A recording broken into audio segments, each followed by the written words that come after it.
some of you say, no way. But you know, in fact, we can only last a week without water. And that tells you something about the importance of the topic that we are discussing here today. It's a basic necessity. It's something that we don't often think about, but if we did not have it, we would perish between 3 and 5 days. We can do without water, we can do without food for almost a month, but we can't do without water. And water matters. And that's the theme of this convening and briefing here today, that water truly does matter. My name is Clarence Anthony. I'm the CEO and Executive Director of the National League of Cities. And I'm excited to be here today to talk to you about the 21st century solutions for 21st cities, and one of the items that cities truly know are important to being viable and successful. As you know, this is a critical time for our water future. We're facing nationwide crisis. It took a disaster, the scale of that we experienced in Flint, Michigan, to bring attention to a problem that cities all over America is facing. Every single one of our cities is built on its infrastructure, and that infrastructure in many ways is failing, especially, again, in the area of water. And it's hard enough when you are talking about visible infrastructure, when we're talking about roads and bridges. We can see those things. We ride on them, and we complain about the bumpy roads. I'm not going to talk about Washington, D.C. roads right now, but roads throughout our nation crumbling, potholes. We struggle to find money and the political will to make the needed investment. This is a problem even worse for the non-visible infrastructure. Our water pipes are out of sight, which too often puts them out of mind for the citizens, the political leaders, and others. That's a big problem when much of our water infrastructure was built more than 100 years ago with lead pipes that are slowly disintegrating. If there's one thing to take from this discussion today, it's that infrastructure matters. It does not matter just to us in this room, but it matters for our citizens. So this theme this year, Infrastructure Matters, is very timely, and that's why we chose that title. I hope you can join the discussion on Twitter, Facebook, using the hashtag #InfrastructureMatters. I also want to welcome our friends from across the country who are watching and joining the conversation on our Facebook platform, live stream today. Infrastructure matters to cities and counties because we construct and maintain the majority of our nation's roads, bridges, and water pipes. It matters to the health and well-being of our residents that live in our cities and counties. It matters because infrastructure is the key component to jobs and economic growth and development for our nation. Investing in transportation, broadband, and water infrastructure is the key to a 21st century city, a 21st century nation. And so often when you say the words infrastructure, you visualize, again, the roads, the bridges. But today we're putting a face on infrastructure, a different face, a face that runs through your body, that makes up 60% of your body, a face that if you don't have it, within 3 days, you will perish. That's why infrastructure matters. That's why water matters. And that's why we have to stand as a professional and non-professional legislative group to make sure that we get the funding that it deserves. So with that, We're just so honored today. We're so honored today to have a great group of speakers and a panelist that's going to talk to us about this issue. Our conversation is about securing water future, and I want to thank Radhika Fox, CEO of U.S. Water Alliance, and the Value of Water Coalition for being a great partner in helping us to put this event together. Today, we'll hear from speakers on how water infrastructure is the cornerstone of resilient, sustainable communities. We'll hear how important it is to act now to secure our water future for the health of our residents and future generations. So at this time, I'd like to introduce to some and present to a lot of us in this room a great friend of ours. And that is, I'm pleased to introduce Congressman Paul Tonko, who is from New York, and he represents the 20th Congressional District and serves as the ranking member of the House Energy and Commerce, Environment and Economy Subcommittee, which has jurisdiction over drinking water issues. Congressman Tonko has been a friend of the National League of Cities and a champion of investing in our aging water infrastructure systems. Everybody welcome Congressman Tonko for his brief remarks.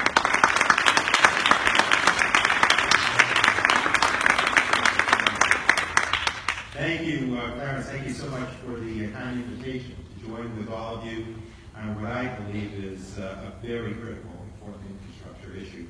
And infrastructure in its large sense is absolutely a strong sense of our future, where we're going with commerce and how we're responding with dignity to households out there, to children and families. So I think it's very important that we do focus with laser-sharp focus on the investments that are needed, that we are required to make in tandem with private sector, so as that all layers of government will respond with effectiveness and virtually strong outcomes.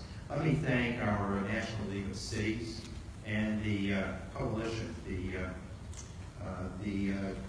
Water Coalition, the Value of Water Coalition, that serves as co-anchors here of this great event. Let me thank Clarence Anthony for his leadership, certainly with the League and with their council member, Melody Hubbard-King, who Melody and I said hello to each other. But to you as the leader today, as a member of the council, being here, speaking your voice, along with your soon-to-be president, Mayor Zone from Cleveland, who I had the pleasure of meeting also, along with Radhika Fox, who is our CEO of the U.S. Water Alliance, all of you who are leaders in advancing this message of local government and service providers that will make us a stronger community from coast to coast. As you heard in the introduction, I serve on the Energy and Commerce Committee in the House of Representatives. I really worked hard to get onto that committee because as an engineer, I want to be able to utilize my passion for making a difference with infrastructure in a very effective way. And one of those ways is to serve as ranker on the Subcommittee of Environment and the Economy, which is under the umbrella of Energy and Commerce. And there we try to do policy and develop situations that will enlighten the general public and encourage us all as partners in this business. So I think first and foremost my message is we need to connect the concerns out there in very vibrant measure to the people that we usually serve.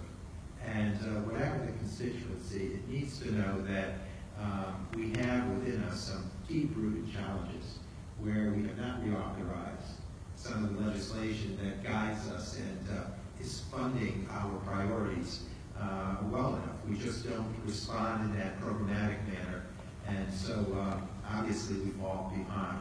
So again, I thank you for assembling an excellent panel, for the invitation to share some thoughts with you, and to thank everyone for being here during what is Infrastructure Week. It is a great time to remember that we have a a responsibility to maintain certainly our infrastructure and improve all of our public infrastructure, especially our hidden water infrastructure, which was, which we were reminded by Clarence is at times out of sight and therefore out of mind. Nothing could be more tragic as an outcome if that is the mantra that guides us. There's no question that water must be a national priority. Think of it. Water is part of every life. Water is part of every job. When we introduced our reauthorization bill, which I'm going to talk about, we did it certainly down here in D.C., but did it in my district in upstate New York. And we went into an industrial park where we stood with a startup company that is a distillery. And they utilize 50,000 gallons of water per month. And they clearly stated that they would not be in business without the connection to predictable, sound, pure drinking water, nor would any other business in that infrastructure park have its doors open if the threats to water supply were real. So it does govern every life, and it does govern every job. And without efficient working systems, our economy would certainly grind to a halt. But system operators are struggling to do the repairs needed to keep their systems running, oftentimes with a band-aid approach that just slaps things together, and the hope for outcome is that we can still maintain it for years or decades to come. Major upgrades and proactive preventative investments seem like a distant fantasy. In a time of shrinking local budgets, it is even more important and more difficult to do the necessary work. I've heard it from mayors, I've heard it from town supervisors, and from system operators during a series of water systems tours that I conducted throughout my congressional district, the 20th district in upstate New York, in the capital region of New York. And on my tours, it was common to see parks from the 1950s and the 1970s, but there was a lack of new infrastructure. In fact, a lot of the pumping systems, the stations, a lot of the expansion efforts had a 50s or 70s look.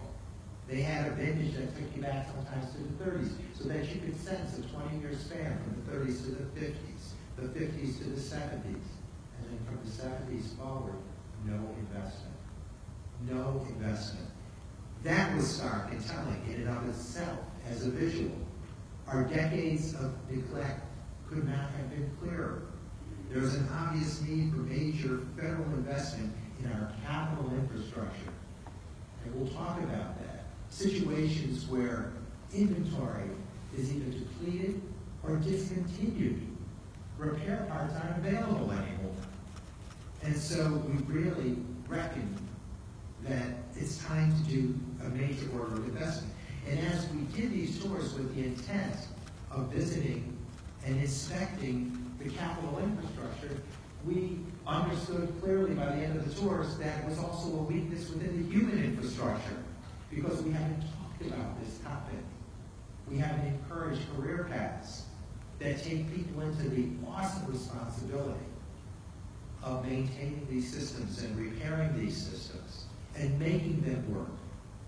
These are awesome responsibilities that require the appropriate education, training, higher education, and certification. And so the institutional knowledge that is garnered is not passed on. And so the human infrastructure becomes almost equally deficient as the capital infrastructure and physical infrastructure. I've been wrestling with water infrastructure issues from different levels of government for over 40 years. I started as a county official, moved into the state legislature for 25 years, and now been in my fourth term on the Hill here in Washington. And during my days serving in county legislature in the 70s and early 80s, I remember a much more robust federal commitment on these water projects. It was real. That's definitely the very vivid recall. A much better partnership, much more lucrative.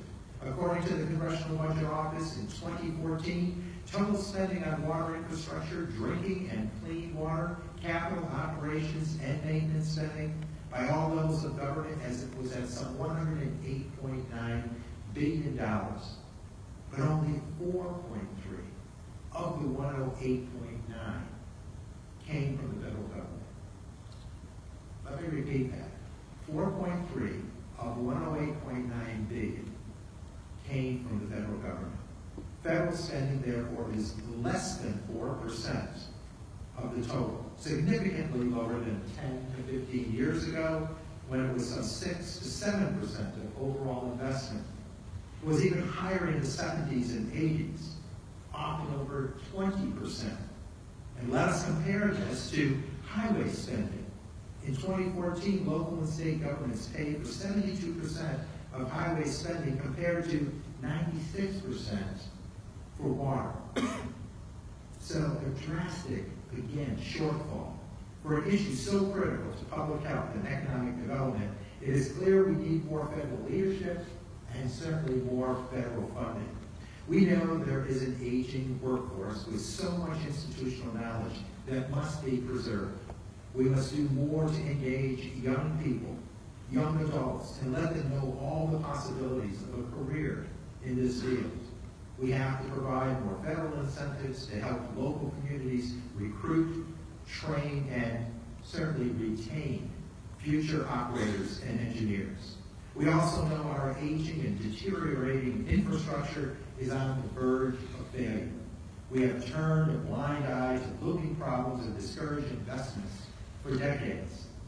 Unfortunately, while we began our tours a couple of years ago, when we began to do our data compilation and information gathering, and beginning our wordsmithing of legislation on drinking water, while that was over 2 years ago, since then, we've been impacted by tragedies like those of Flint, Michigan, which has received national attention, and Hoosick Falls, New York, just outside my district, that found people just by happenstance inspecting their drinking water, finding that carcinogens were part of that water.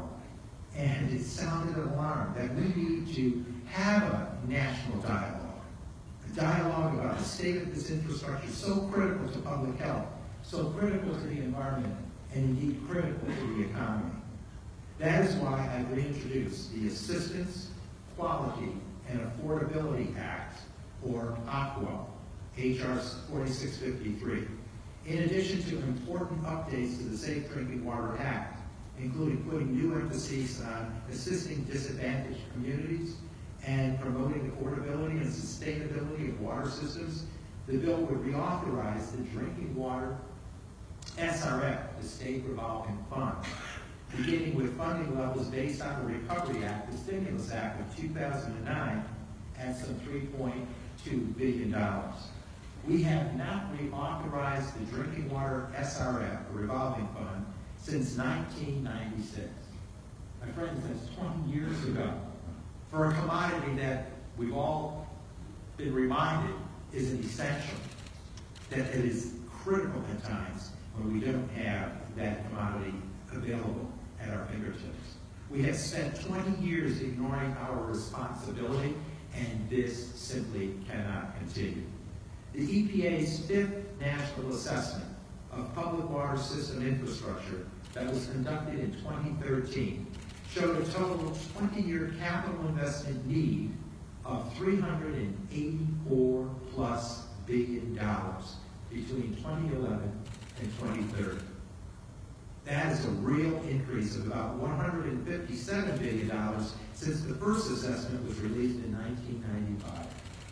So by back-burnering this issue, it hasn't gotten any cheaper, and the backlog has only grown to the point now that we're facing $384+ billion in an assignment.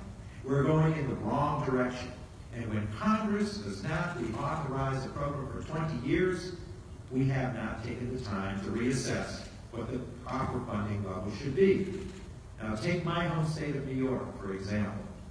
We received a big portion of drinking water SRF funding, some 4.8% of the national total, which only amounts to about $40 million annually.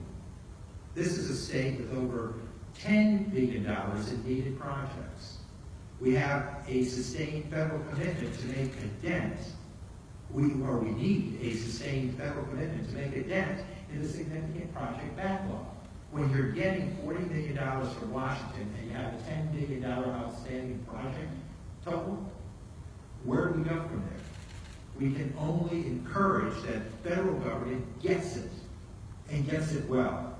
I know there are new and innovative financing methods to stretch, certainly, and leverage federal dollars. I hope we will get to hear about some of those efforts today, but it is clear that the current levels of federal funding simply will not cut it.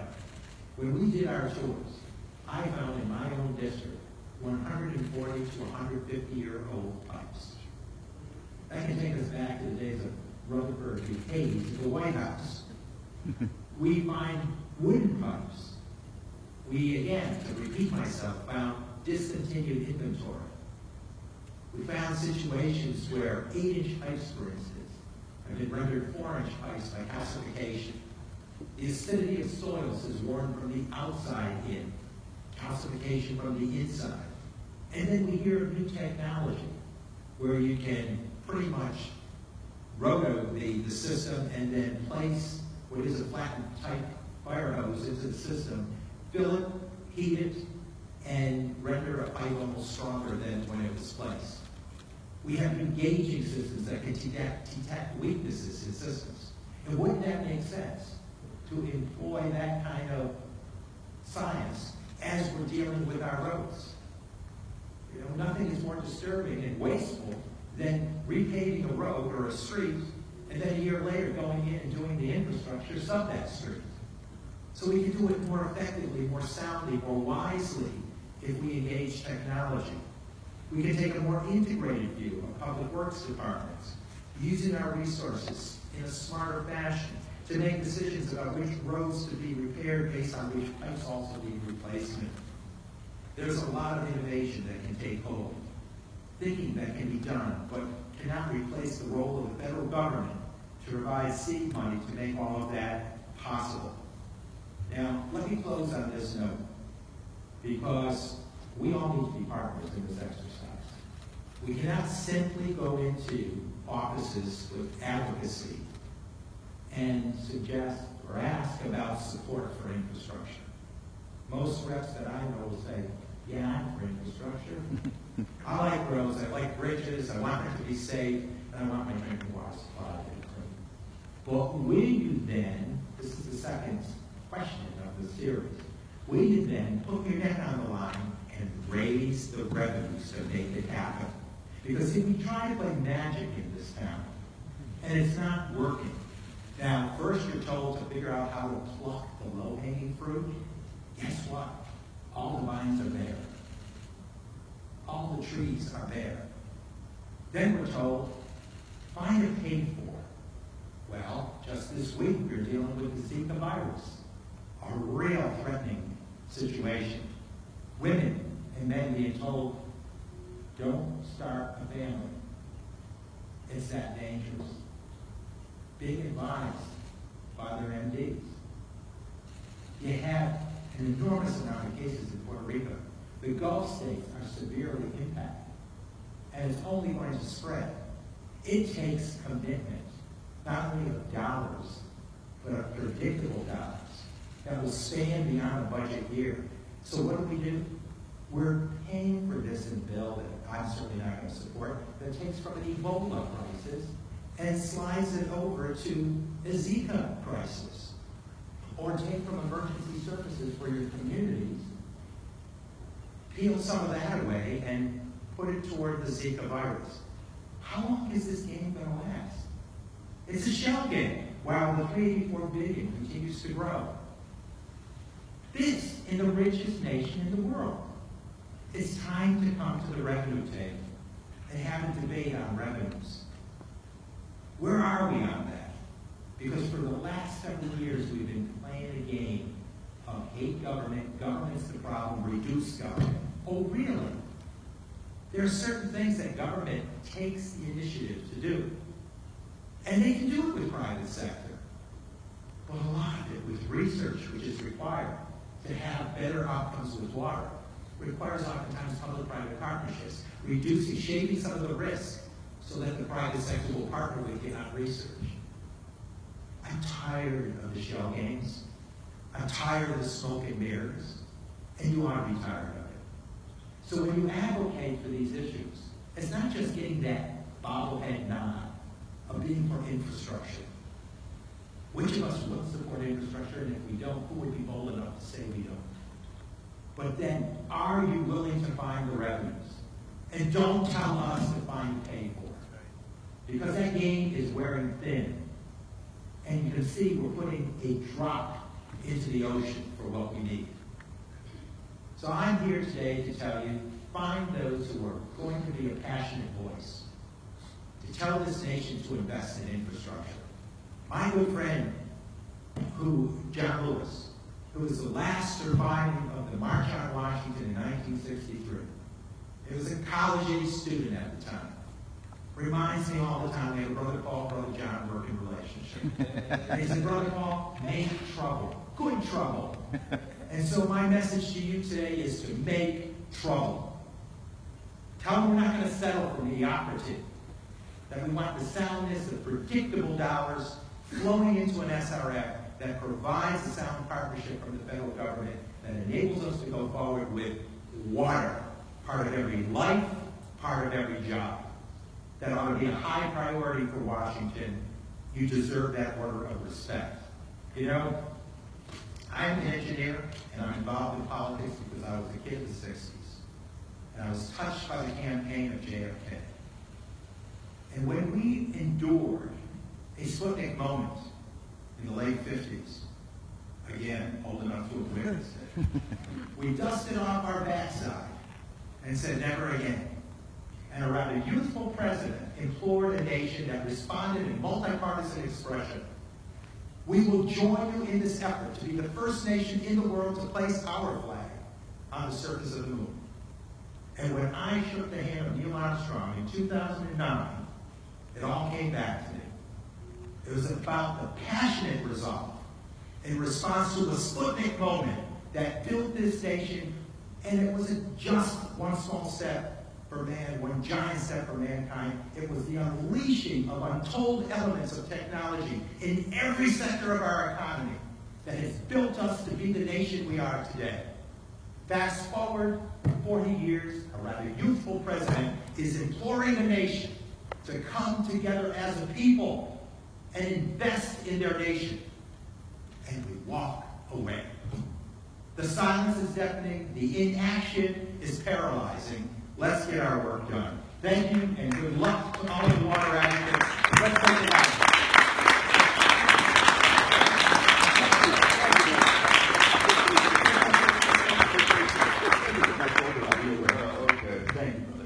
Thank you, Brother Paul, Congressman. Thank you so much for that. I just wanted to just say amen to whatever you said, because it is truly just motivating to hear we have a congressman, a champion, and a friend who is fighting with us. Thank you so much again. With that, we're also honored today to have another friend who has worked with the National League of Cities and continue to help to work toward making our issues important in EPA. And today we have Acting Deputy Administrator of EPA, Stan Myberg. Stan has been in EPA in various positions over 38 years.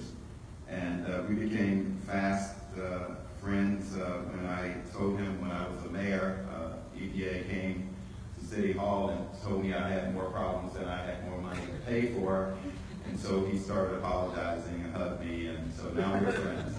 But it is great to have Stanley, because he really has been received a gold medal for his work working in this area. So welcome, and we look forward to hearing from you. Thank you. Thank you.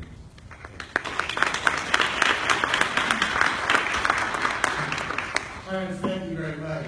You've given me a very difficult assignment following that speech. I know. Congressman Tonka, you are a great leader. You was a leader at the White House Water Summit that we had a few months ago, and your passion and the leadership you bring to this issue is just unsurpassed. So thank you very, very much. Great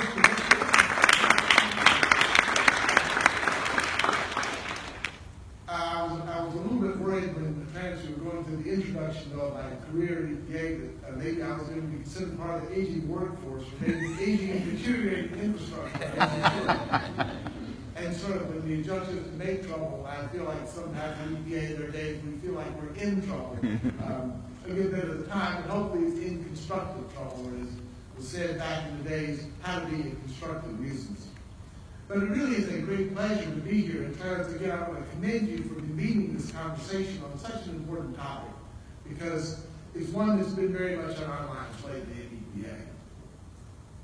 I also want to bring you greetings from Administrator Jean McCarthy. This is a topic that is a very critical one for her, and she has called for a renewed dialogue about the importance of water infrastructure and for new thinking about how we can all meet the challenges that we face. We have many such challenges in the water area. We have drought in the western United States. We have aging infrastructure. We have non-point source pollution. We have budgets that are not keeping up with our needs. Now, I think all of us know that the situation in Flint has served as a visible symbol of some of these challenges. And while there's some unique factors in the Flint situation, those of you who represent cities know very well that many of the underlying challenges are widespread. Our nation has underinvested in infrastructure for years, especially in low-income and minority communities, which also, by the way, face some of the biggest challenges in raising funds the traditional way through rate increases or bond issues.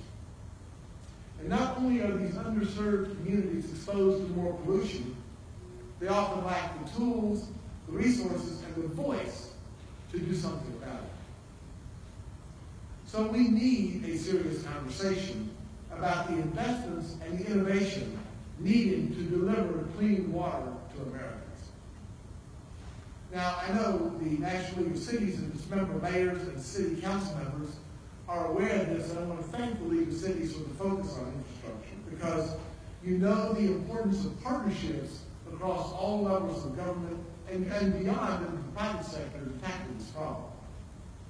And it is a daunting challenge, and Congressman Tonka already touched on this, but I'll just repeat it for emphasis because it does bear repeating. The most recent Drinking Water Infrastructure Needs Survey found that we need $384 billion in drinking water infrastructure needs through 2030.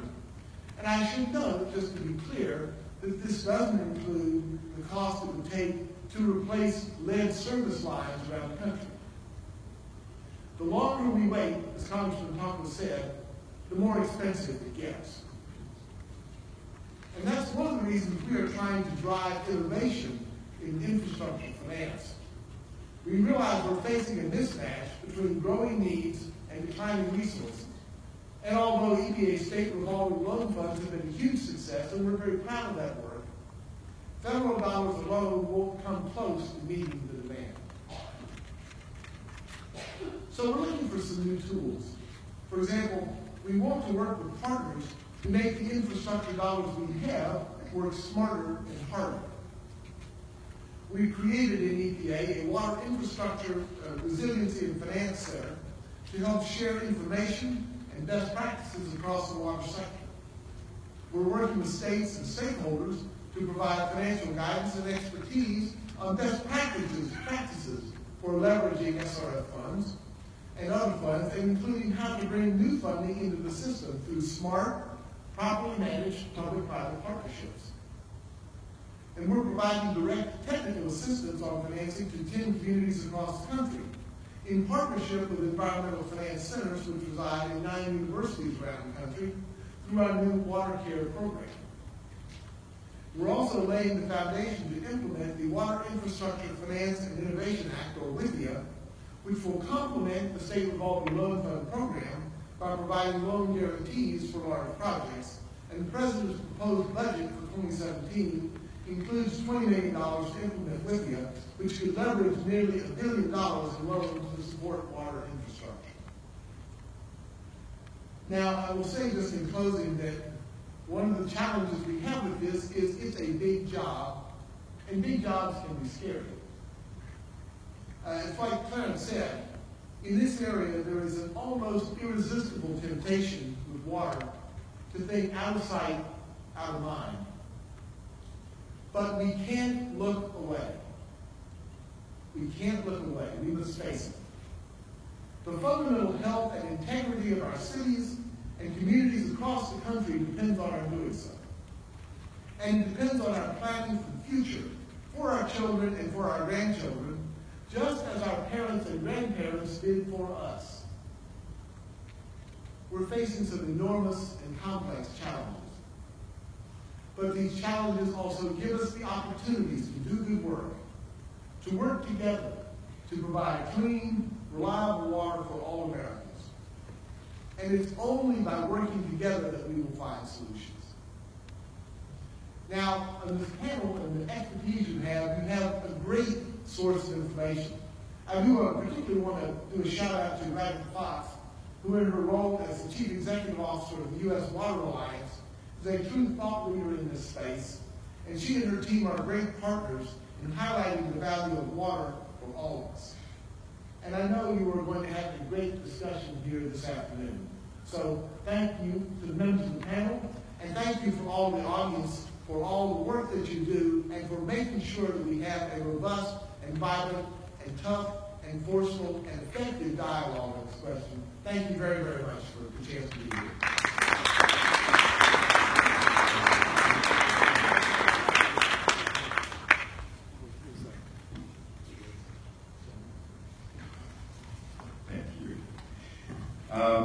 Now we're going to have a great opportunity to hear from some experts who are on our panel that are from all over America. And I'd like to introduce Radhika Fox, CEO of U.S. Water Alliance. Many of us know Radhika from her days at the San Francisco Public Utilities Commission. Also, there she worked in infrastructure water issues, but prior to that, I also worked at Policy Link and federal issues. So we have a great moderator, and we look forward to hearing some insight from this group. So I'm going to turn it over to you. Good afternoon, everybody. I hope you're doing well. And I'm going to really begin by thanking Clarence and the National League of Cities. They have been just such wonderful partners on Infrastructure Week, but on many other things. And we are lucky to count the League of Cities as friends and allies in this work. Again, I'm Radhika Fox. I'm the CEO of the U.S. Water Alliance. We're a national organization dedicated to securing a sustainable water future for all. We're really proud to convene the Value of Water Coalition, and the coalition really is bringing together local leaders, many of them on the panel here today, who understand that we need to build public and political will for investment in water infrastructure and water resources, and that is essential to building 21st century cities. So we are I'm going to take a couple of minutes to just do some context setting for the panel, and we're really going to spend the majority of time hearing from the innovators here from around the country. For us at the U.S. Water Alliance, we really believe that water is going to be the defining issue for this next generation. The World Economic Forum this year named water as the single largest global risk to this world, whether it's geopolitically, socially, economically.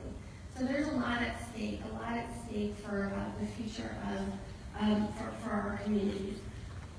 So while water is a national issue, the reality is that the solutions are mostly being forged at the local level, and they're felt and experienced in very different ways. So I live in California, and we're entering our fifth year of epic drought, and so the challenges around water scarcity and how we're going to diversify and stretch water supplies is a fundamental challenge we're struggling with.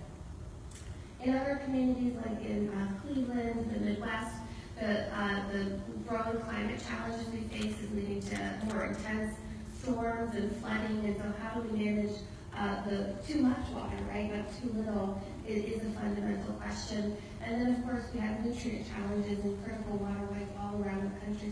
So we need to move towards a national policy, one that understands the urgency of the issue to all of our communities, to our economic future, but creates the flexibility for the innovation to happen in regions, in communities, because it's folks like we're going to hear from now that understand the need the best and are the best positioned to forge the solutions.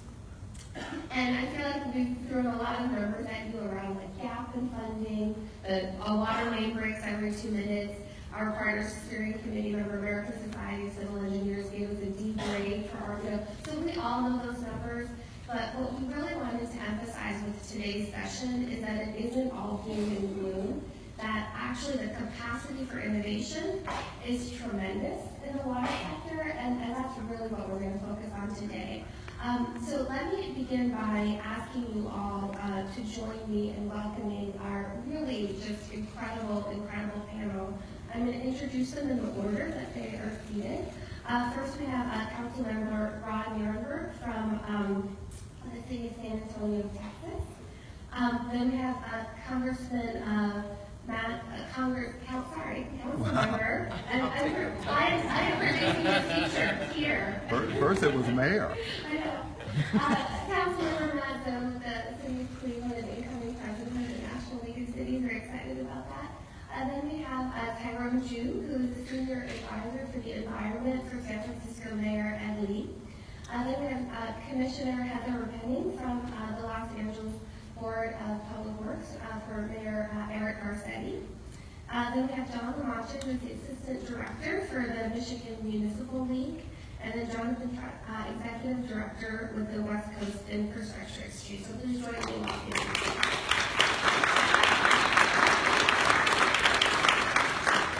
I've been given the funny way to take, not the funny way, but in order so I can see all of you, I might stay standing and then sit if I get tired. How about that?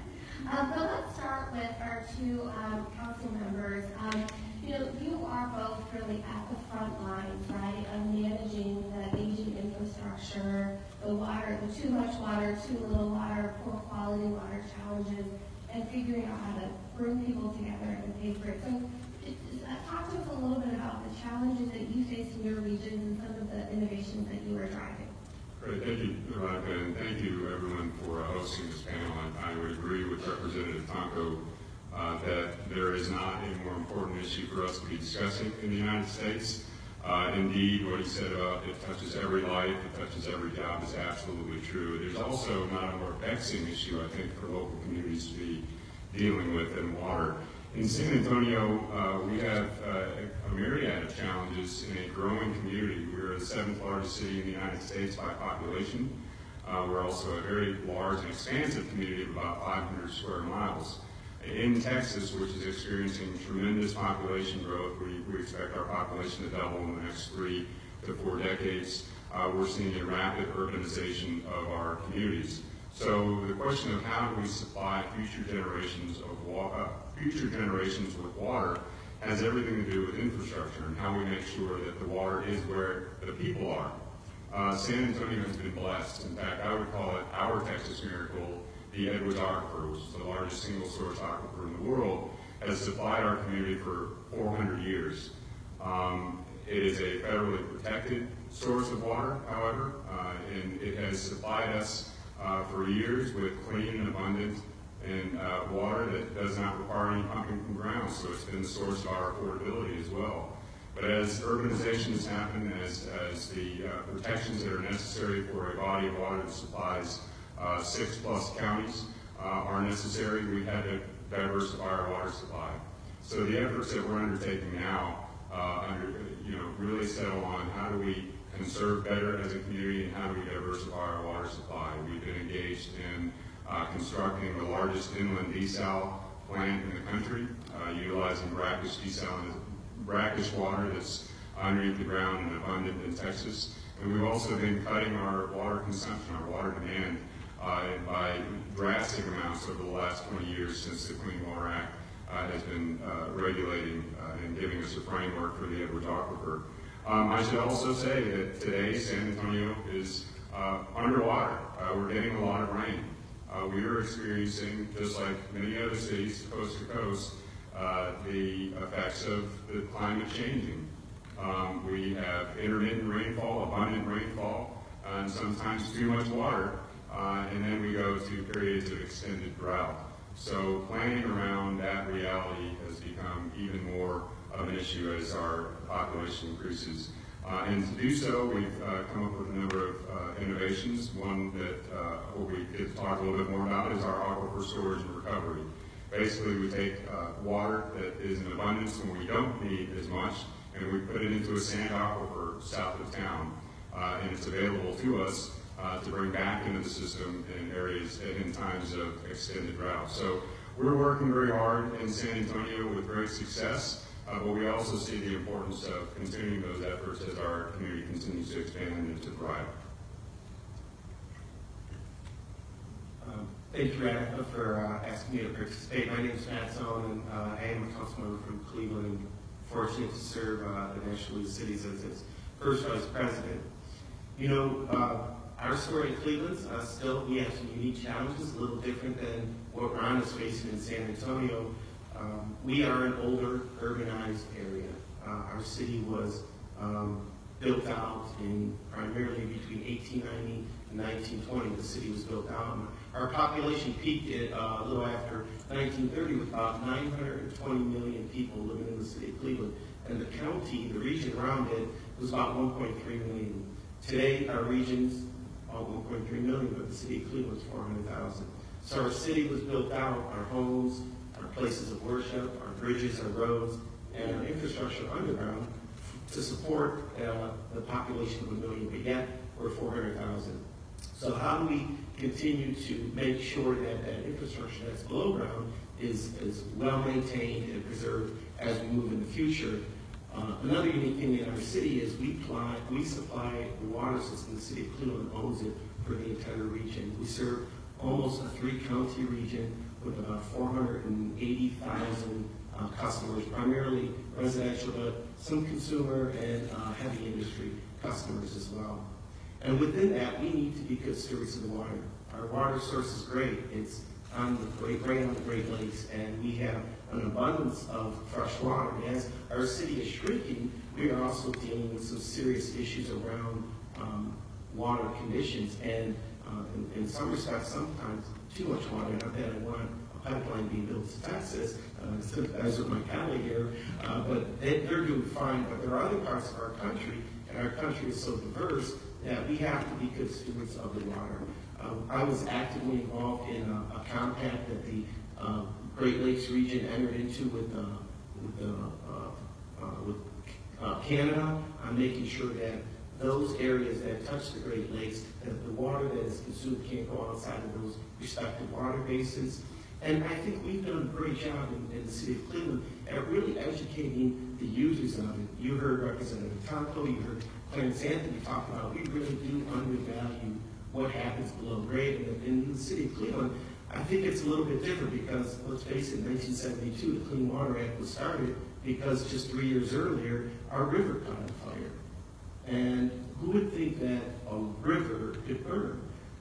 But actually, there was no regard for how you handled and dealt with industrial waste. You just dumped it into the water system. So we spent a really an incredible amount of time over the last 4 decades educating our constituency that water is important. And we built a whole economy and really reinvented an old urbanized area from a manufacturing base to more of a medical manufacturing, medical use, but also a recreational economy, playing off of the fact that we have this freshwater lake right there and the water.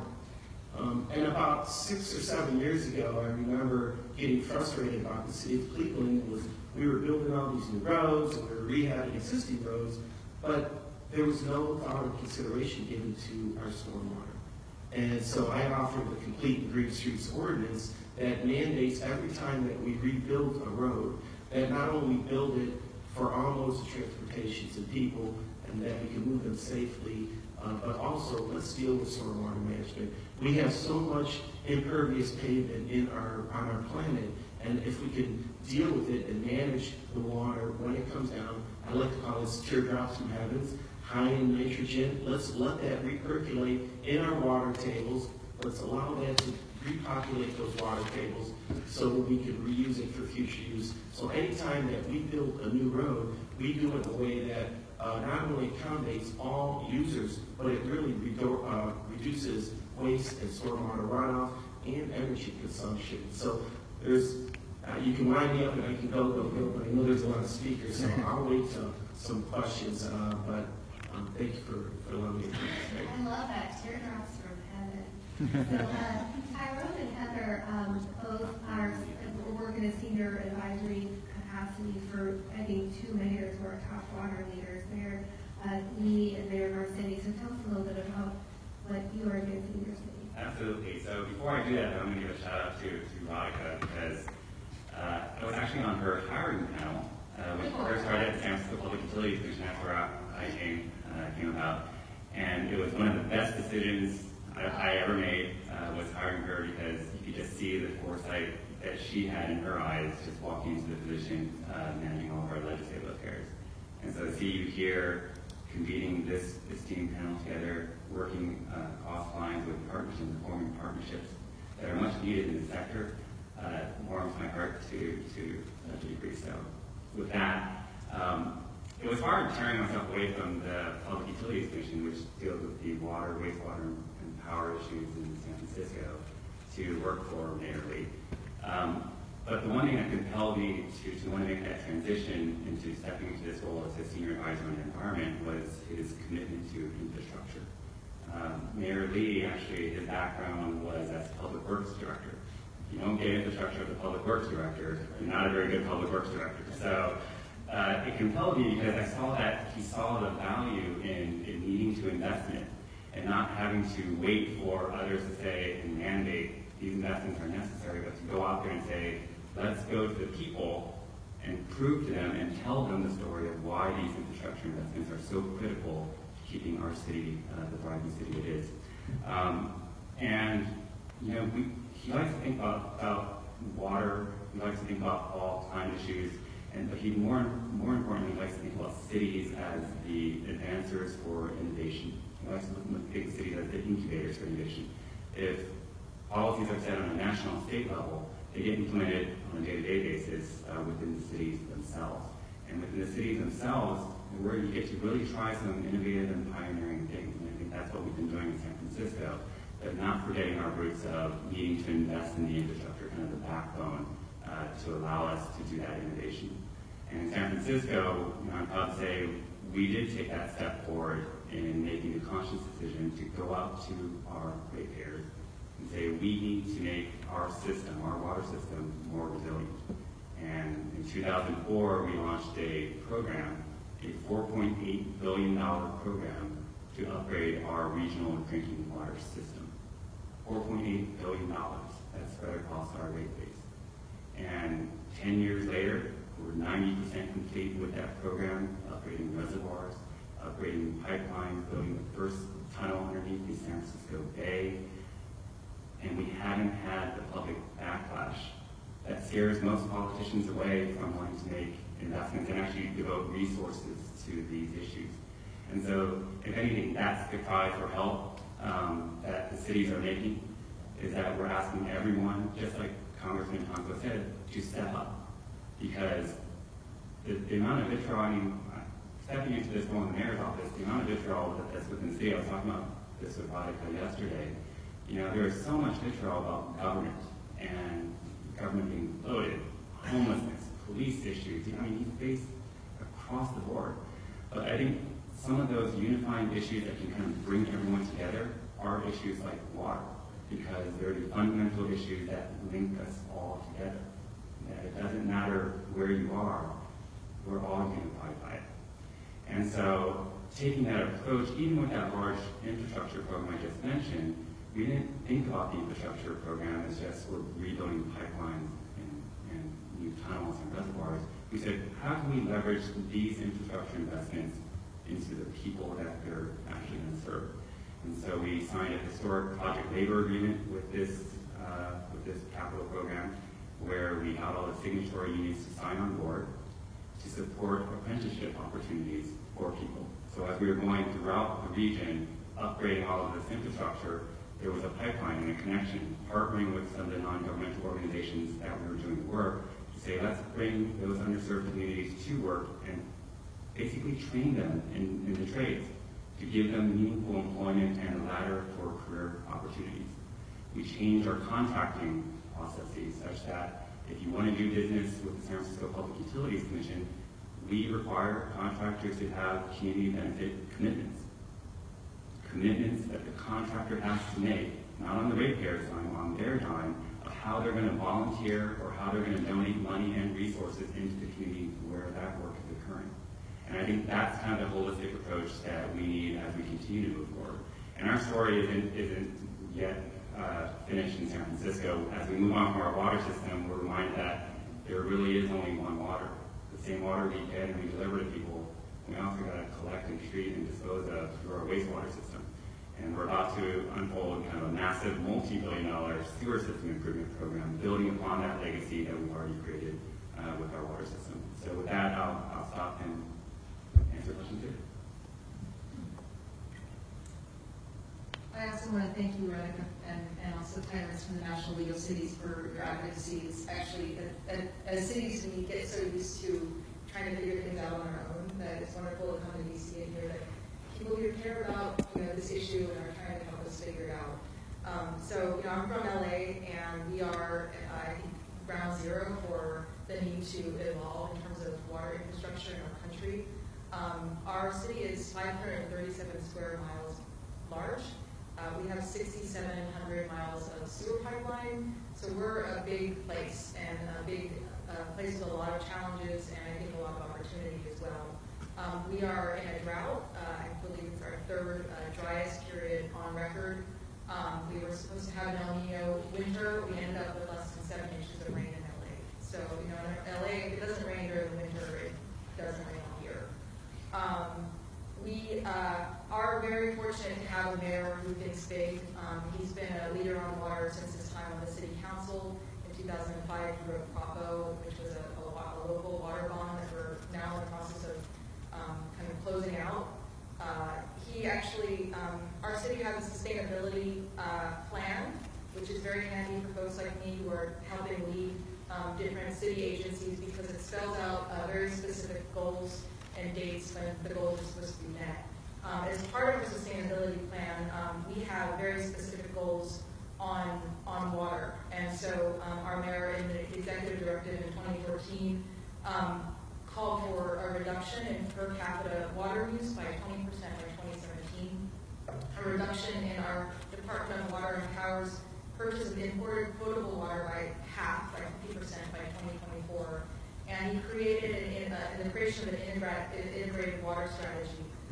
So essentially, we created a water cabinet, which is bringing all of the local city agencies together to really create an integrated plan. So he set some very big goals. The conservation goal we've almost already met. So we're now down by 19% water usage in LA since 2014. So we just have 1% more to go to meet our goal for next year, which I know we'll get to. On terms of building out our local water supplies so that we're less reliant on imported water, we're really having to think about what we're doing with our recycled water, and as well as what we're doing with stormwater. But for our mayor, it's not just about the drought, it's actually about resilience and the safety of our city. He's doing a lot of work around seismic safety. We actually just passed an ordinance calling on owners of certain seismically unfit buildings to actually do retrofits. And so, one of the weird realities of living in LA is that you go through your day-to-day life never knowing when the big one is going to hit. And it could come anytime. We're very much reliant on water that comes from as far away as Colorado, from Northern California. So if those systems failed in the event of a disaster, we would have a real problem. So for us, looking at water isn't just about climate change and the drought, it's also about public safety. And I think that intersection, talking about building public support, that intersection between sustainability and resilience, I think, is a politically very fruitful one, because it's not about whether you're an environmentalist, which I am proudly, but it's about taking care of the basics. I actually was reading the American Public Works Association magazine on the plane ride over, and was reading an article about how all of these cities are doing on the coastline are doing work to prepare for sea level rise. And I was just thinking that they're not doing this as a political act. They're doing it as agency leaders who are preparing for change. And so I think that in that space, a lot can happen. And when you look at what's happening in the Capitol right now, I mean, what's really moving? It's the WRDA bill, water resources infrastructure. Just to mention one great project that we have going in LA, where we are doing a lot, but we are actually going to be revitalizing our river. Our river essentially was turned into a storm drain by the U.S. Army Corps of Engineers in the 1930s. It was totally paved over, so right now when rain falls in LA, it just falls straight out to the ocean with all the pollutants that it carries. We have been working very hard on getting the federal support to actually unpave part of our river, so that we're actually going to be turning a piece of large gray infrastructure into green infrastructure, where the water, instead of just rushing out into the ocean, can be absorbed, can percolate, help enhance our water supply, and actually restore an ecosystem that's been lost in our city. So it's something we're really excited about. We're getting approval for $375 million in WRDA. It's not all money that's necessarily coming right away, but we're optimistic. So I think that's just a little bit of what we're doing in LA. Thank you so much, Heather. Thank you. So we're going to widen the aperture a little bit and hear a state perspective and a national perspective. First, we'll hear from John, who is the assistant director at the Michigan Municipal League. And I think Michigan has been in the news around water between the water shutoffs in Detroit and the tragedy in Flint. So looking forward to hearing from you. And then Jonathan, I think in particular, you have an expertise around national partnerships and innovative financing, and so we'd love the national perspectives from you as well. Yeah, Veronica, thank you for that. And Clarence, thank you for allowing the Michigan Municipal League to participate and offer our voice to this important topic. I'm really humbled to be with the rest of the panelists here. It's a great experience for me to represent our state on this issue. And as you know, Flint's been not only a local topic and a national topic, it's really been a global topic. And it's been talked about time and time again for a variety of reasons. And one of the things that, when talking to the mayor and those that represent them, they're committed to replacing those lead service lines that have tainted their water supply. And they're working on that right now. They're going to be issuing an RFP here in the near future. But that's about a $55 million problem for them right now, to replace all of those lead service lines. But really the problem is much deeper than that. The problem's with their infrastructure as a whole. They lose a significant amount of water before it ever touches the tap. And that's one of the reasons that they have some of the highest rates in the country charged to their residents. And that really talks more directly, particularly in Michigan, about how we've sort of disinvested in our communities. If we look at our state, and we're a state of about 10 million people, but we've been 10 million people for roughly the last 30 years. We haven't grown in population, but our infrastructure and the footprint of that infrastructure has expanded dramatically. Almost 50% more than it was, about 30 years ago. Now we have to maintain that, not only what was there, but also what is new. And that becomes more and more expensive over time.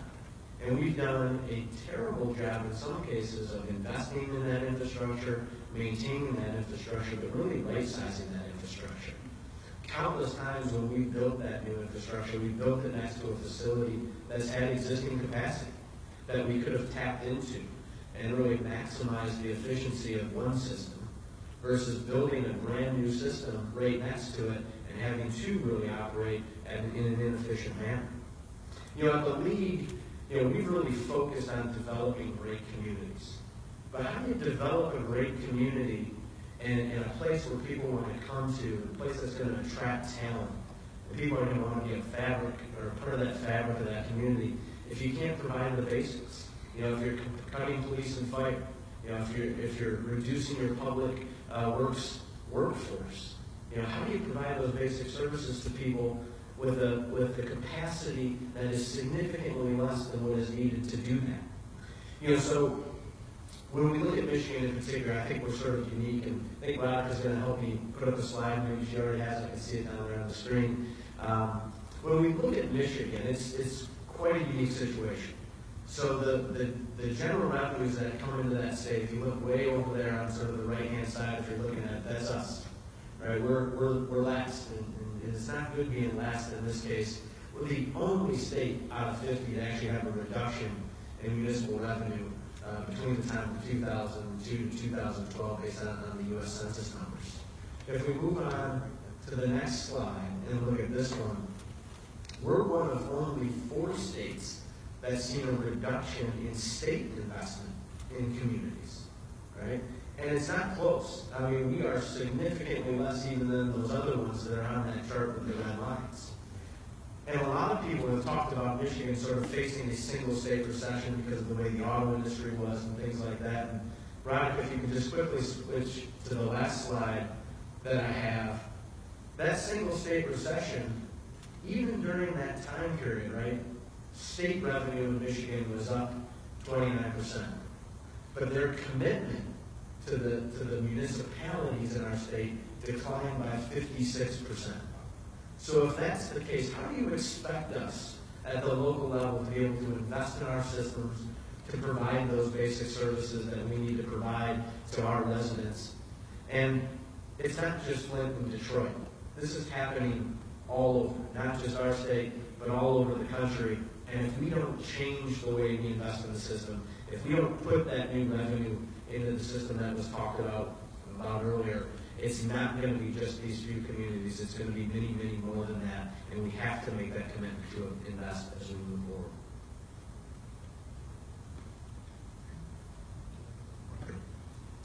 Well, I also want to thank Veronica and National League Cities for the opportunity to come and participate in this dialogue. I'm Jonathan Trump, the Executive Director of the West Coast Infrastructure Exchange, and we are a not-for-profit formed by California, Oregon, Washington, also advised by British Columbia. And what we do is we provide training and technical assistance to the public sector on performance-based infrastructure. This is an approach to delivering infrastructure that aligns design, construction, and long-term maintenance into a single contract with a private sector counterparty. The infrastructure remains publicly owned. And performance-based infrastructure can also include elements of private sector financing and operations. And the idea behind this model is that it's one tool. It's a tool they use a lot in Canada and throughout the world. It's certainly not a panacea, but it's a way to get to the outcomes we want across all infrastructure sectors. We've been pretty focused on water, so specifically within water, it's a way to get the focus on the full life cycle costs rather than just the first cost. So when you're going ahead with infrastructure, you're saying, how much is this going to cost over time? It's a way to think about risk. It's a way to properly allocate risk between the public and private sector and focus on, well, who's best situated to handle which risks and make sure that the risks are allocated accordingly. It's a way to make maintenance a deliverable, a contractual deliverable with financial penalties to the private sector if they don't maintain an asset over a long-term O&M contract for, say, 20 or 30 years. So this is key because it's hard as it is to get things built. That's in some ways the beginning of the story. And then you got to maintain them over time. And this model changes long-term maintenance really from an aspiration to a requirement. And so the idea here is to get the best value for the public, and that's what we work on. It's a goal of ours to help the public sector make informed decisions so that they get the best value. So I've been asked to speak a little bit about opportunities, challenges and opportunities in the water sector from the vantage point of the 3 states and then what I know is happening nationally. The challenges have been largely covered. I'll add a few things. Certainly the grant funding from the federal government is way down. That's been covered. But I think it's worth stressing, is that much of that grant funding came in a wave right after the Clean Water Act. And so the infrastructure that was built with those grants in communities throughout the country is really reaching into its useful life with no help on the horizon from the federal government in terms of grant funding. There are some excellent options in terms of very low-cost financing with the SRF programs, which have been immensely helpful and a fantastic success. WIFIA is coming, that will also be immensely helpful. But fundamentally, as a country, we've decided we're not going to put money that is grant money, forgivable money into communities. And I think that the other thing I would stress is that's particularly hard on small communities, rural communities, places with a small rate base, where it's hard. Infrastructure costs money no matter how you're going to deliver it. There has to be a way of repaying the financing, public financing, private financing, a mix of them. Either way, it takes money. And in small communities, in disadvantaged communities, it's especially hard to do that. And we all know that our water infrastructure responsibility for it is so fragmented that you have, at least in the 3 states that I covered, literally thousands of water and wastewater districts. And it also is a challenge, we talked about the human infrastructure and the capital. It's hard to have staff, to keep the staff, qualified staff, to run these projects. So the point was not to be all gloom and doom, and so I do want to stress many of the promising things I see in terms of opportunities. Some of them from our state, some of them from one of them very locally. So on the West Coast, I think perhaps in response to the drought, and also because I think people's thinking is evolving. The Association of California Water Agencies very recently released a white paper about headwaters, and the whole idea was as we think about our water security, that headwaters and headwater protection really is headwaters are part of infrastructure and need to be maintained, just in the same way we think about maintaining dams or pipes or canals. And as we think about our water future, that's a pretty key concept, and that's a great group to have making that point. And similarly in Washington, I think there is a lot of promising action at the local level. On the east side of the Cascades and the Yakima Valley, you have the Yakima Basin Integrated Plan. What is it? It's groups that often are at odds with each other about water coming together and coming up with a collaborative plan that meets the needs of the agricultural community, meets the needs of the Yakima Nation, meets the needs of the municipalities, meets the needs of environmental needs in terms of protecting endangered species. And so you have these groups coming together in a coalition to get behind infrastructure projects related to maintaining and you could say upgrading our water infrastructure, especially in the face of climate change. Right here nearby in Prince George's County, there's this fantastic experiment going on with stormwater, where there's a performance-based infrastructure project to retrofit 2,000 acres of stormwater. There's actually 2 projects going on, one public, one private. They're each going to try to do 2,000 and to see, kind of match or compare what the outcomes are. But one really fantastic thing about this effort, much like SFPUC, is that it's an effort that ties the infrastructure piece to opportunities for disadvantaged communities. So there are all kinds of community benefits, provisions written into the contract that are deliverables about who you hire and what opportunities you provide. And it's built a coalition for green infrastructure. I mentioned WIFIA. I think that is a very promising new financing tool that's on the horizon. And I would be remiss if I didn't say that there is a huge interest from the private sector in helping to finance publicly owned water-related infrastructure. And it is possible to introduce private financing into these projects in a way where they, again, remain publicly owned. And that the cost of capital is still at a level that is reasonable when mixed with other low-cost financing options like SRF dollars. And so you see efforts to try to blend in private sector financing. Miami is considering it. There was a desal plant that was just wrapped up in San Antonio that used private financing. There's an effort underway in Silicon Valley that's considering private financing for a water reuse program. So I think lots of encouraging things on the horizon. That'll stop, and maybe we can get into questions. Well, so I think one thing that's clear from our speakers is we may not have an abundance of funding, as Representative Thompson said, but we have an abundance of innovation and an abundance of passion to really solve the challenges we face in You know, I have a million questions that I can ask all of you, but I also see so many leaders in our audience. So we're going to first maybe take a couple of audience questions and then come back to me. Yeah, hi. Thank you very much for your remarks. It's great. I think the cities are often laboratories of innovation, and one topic in particular I know some of the cities on the panel have done a lot of work around is affordability, and I was hoping that we could get a few words about the growing kind of crisis of affordability in our cities on water and on water infrastructure, and what some of your cities might be doing to handle that. So the question, just in case folks didn't hear it, was that how cities really are laboratories of innovation, and what are the innovations around affordability as it relates to water and investor water infrastructure. In Cleveland, we have our counties have a homestead exemption for senior citizens or over 65 or retired status. When we did our last water rate, we looked at the opportunity to not only generate sufficient revenue that could sustain what we needed in terms of building out the system, but how can we make sure that we don't adversely affect those who are on a fixed income. We have some individuals who are receiving $1,200 a month, and that money doesn't go real far. So what we did is we carved out a little bit of the funding from within that rate increase, where we allowed anyone who was already established in our county's homestead exemption, we would honor that exemption. Plus, and on top of that, we gave them a 15% discount on what their normal rate would be. It's proved to be very successful.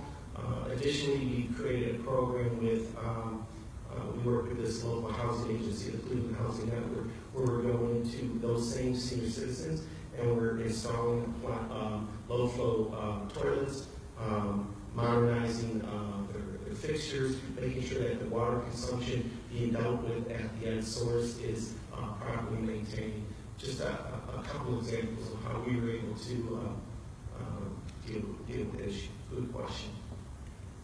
I would say in San Antonio we remain remarkably affordable, primarily because we relied on a natural source of water that, again, we have to diversify. So we are experiencing those rates going up now.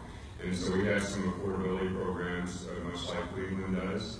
But we've also incented conservation. We have a very steep tiered rate structure now that encourages people to use less water. And we've also been working to diversify our water sources and upgrade infrastructure ahead of the game. We have a consent decree right now in San Antonio to upgrade our sewer system infrastructure. But I think that forward-thinking leadership and, again, relying and taking advantage of some of the natural conditions that we have that have kept rates low has been a strong suit for us. From San Francisco's perspective, affordability is always top of mind, right? Whenever you're setting rates and you're kind of projecting out where rates are going to be 5 years, 10 years, 15 years, you're looking what's that final bill impact going to be and how do we mitigate those for the people that are most vulnerable and most price sensitive. So we do have a low-income discount program, but even that is made difficult even by state laws that we have in California. And so there are state laws that prevent us from providing incentives for people of low-income communities for reasons like this. And I think it was an unintended consequence of that proposition, but it's something we're working on right now with our state legislature to try to change and address. Because it also had an adverse effect on our ability to do conservation tiers. Because we couldn't send those conservation signals through pricing based on the rules that were set and enacted on the state level. But on the affordability side, I think part of it goes back to the communication of value. When you think about water, one of the things we always tell our customers is it's a tremendous value you get. And so while it looks like a lot on your bill, when you really boil it and distill it down to kind of a gallon basis, it's going to cost less than a penny per gallon to get a gallon of water to your home. And that's taking water, in our case, 160 miles away from Hetch-Hetchy, delivering it over hot reservoirs, pipelines, delivering straight to your tap. And it's a penny. I can't think of anything else in society that costs less than a penny, but is just as valuable as water. And so it's how you communicate, that attribute that I think is just as important. So I'll take this. I had this iHeart SF Water and shamelessly brand promoting for our city. But this water, actually, I filled up at the San Francisco International Airport. So this is actually tap water from the San Francisco water system that I brought all the way over here to Washington, D.C. So it's about 12 ounces of water here. But let me make that value even great. In order to bring this water here, I had to travel on an airplane to bring this water straight here to this great session. Carbon emission, about 800 pounds of carbon when you think about all the fuel that was emitted just from that airplane travel coming over here. And if you break that down further, that's the equivalent of 45 gallons of gasoline. So all I've done here is I've taken this 12 ounces that we would have taken for granted, and now I said it's the equivalent of 45 gallons of gasoline, which you could have driven 1,300 miles in your car with.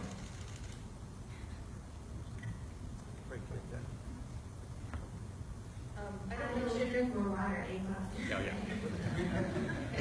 I think in terms of funding, we have not done enough to actually charge people what we need to be charging them. So, we actually just passed a rate increase with our Department of Water and Power to do groundwater cleanup because our groundwater basin has some contamination, and to repair our aging pipes. So we've had a number of pipes that burst, and are wasting a lot of water. At our Bureau of Sanitation, we're actually talking with the County of LA about a stormwater fee. We have a combined system, we have a separate system, so we cannot use our sewer fee to do stormwater projects. Stormwater, we recently pulled an MS4 permit from the state, meaning that we are mandated to clean up our watershed. We cannot afford to do that, this is happening throughout it's happening throughout the country, where cities are realizing that they do not have, it's basically an unfunded mandate at this point. So we're talking about how we're going to fund that. For me, funding stormwater in LA is like triple or quadruple the value of funding it in other places where you don't actually have a drought, because we're not just cleaning out a watershed by doing stormwater capture projects. We are actually putting water into our local water supply. So there's a tremendous value to doing it. We'll see what the voters say. These projects are polling pretty well, but it's always a tough thing. So in terms of affordability, we try to keep things as low as possible for our residents, but we are at the point where we do need to adjust some of the costs. Yeah, I'll just add quickly to that, because affordability is really an interesting dynamic for us in Michigan, because unlike some of the communities here at the table, maybe other than Cleveland, we've lost population in a lot of our corridors where there's aging infrastructure. And so that reduction in that ratepayer base makes it really, really difficult to maintain that system. So, I mean, if you sort of take Flint as an example, and if that crisis wasn't there, there's still a community that has a system that was built for about 200 to 250,000 people, a large industrial base. Now they're down to just less than 100,000, and much of that community there has the least ability to pay those rates. So balancing that becomes a real struggle, and that's when you hear us talk about investment from sort of all sides, whether it be local level, state level, and federal level. It's really key to sort of make sure we're coordinated in those efforts, and we think about that in the long run. Moderator's prerogative on this question about affordability. One thing that we really believe in U.S. water lines is there's a gap here as far as the federal role in maintaining water affordability. So we've been really calling for the need to have a water safety net. I think, on the energy side, there's a low-income financial assistance program that helps people with their energy bills. We don't have anything like that. Like LIHEAP is what it's called on the energy side. We don't have anything like that for the water sector, and really think that would be a great role for the federal government to partner with cities, utilities, in making sure that everyone has some basic level of access. Are there other questions? Sure. Thank you for your comments, and given the heavy nature On a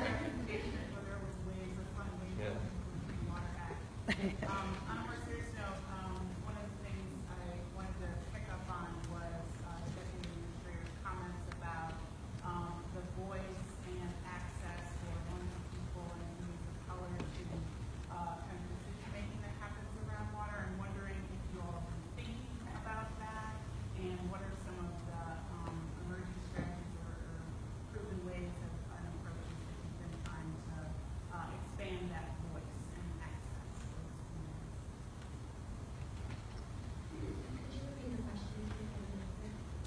So I think the question was, how do you deal with lower income communities or communities of color, helping them understand the potential ramifications of whether it's a rate increase or the obligation to make improvements to the system, which ultimately affects the rates, and what are we doing to, as communities, to help them? Or can you But the question's a little bit different. I think it's around kind of the ability to influence some of the decision-making that happens, and what's the access to those decision-making. Okay. So,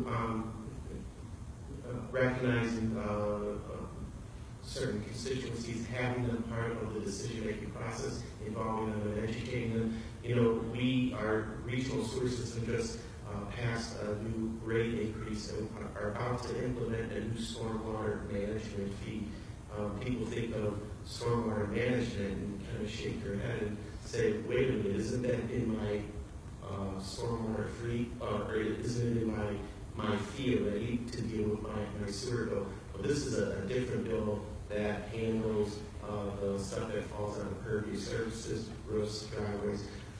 Our sewer district had over 300 community meetings, and where they were going into all sectors of our community, having many charrettes and education around the value of the system, taking certain communities to wastewater treatment facilities, letting them see behind the scenes tours what it actually costs for increasing those rates. And I can't speak specifically as to, I was trying to illuminate a little bit about, I think there was concerted efforts within the Northeast Ohio Regional Sewer District's service area to engage in those types of conversations. I myself was not involved in them, but that's a fabulous question. You're giving me stuff to think about as we move forward in this important dialogue. We have a city-owned water utility in the city of San Antonio, so our council appoints the board of directors of the board of trustees for the water system. But I would say that that's a role, and the concern that you bring up is a very real one for our community, because it's a very diverse city in San Antonio. And that's a charge that the city council has taken upon themselves, because we represent every ratepayer that our water system serves. So we have done block walking when it comes time for rate increases. We host our own community meetings to ensure that the public gets a voice and an opportunity to voice their concerns. We have had, for water projects that become controversial, we have hundreds of meetings. We now have begun to broadcast the Board of Trustees meetings where a lot of these decisions get made. And, Mark Twain used to say that whiskey's for drinking, water's for fighting. And that's certainly the case in a community like San Antonio, where we have just so many concerns that are this disparate. So I would say that we've taken concerns of our community and made sure we're going to them wherever possible. And then, of course, from that feedback, ensuring that we're integrating that into our own planning, whether it's affordability programs, adjustments to our tiered rate structure. We had a really robust discussion about whether or not a tiered rate structure, in fact, helps not only incent conservation, but also perhaps even falls disproportionately onto larger families of low income. So we're working on programs to deal with that issue as well. And just one other thing that we've done in terms of, especially in terms of the Public Utilities Commission, is we've institutionalized the involvement of Hispanic communities by implementing and passing an environmental justice policy and a community benefits policy, so that all of our actions in the agency are governed through that lens. And I it's not just the engagement when we have to do work, but it's kind of thinking about it through the long term, as the engagement with the youth at a very early age to train them up to be leaders, and then also for them to be able to take that active leadership and participatory role so they're informed leaders in the decision-making process, as well as kind of cultivating those relationships with the existing stakeholders and leaders in the community. You know, we are getting close to the end of our time, so I'm going to do a 30-second lightning round question. Really, 30 seconds, I'm going to ask you to. This is Infrastructure Week.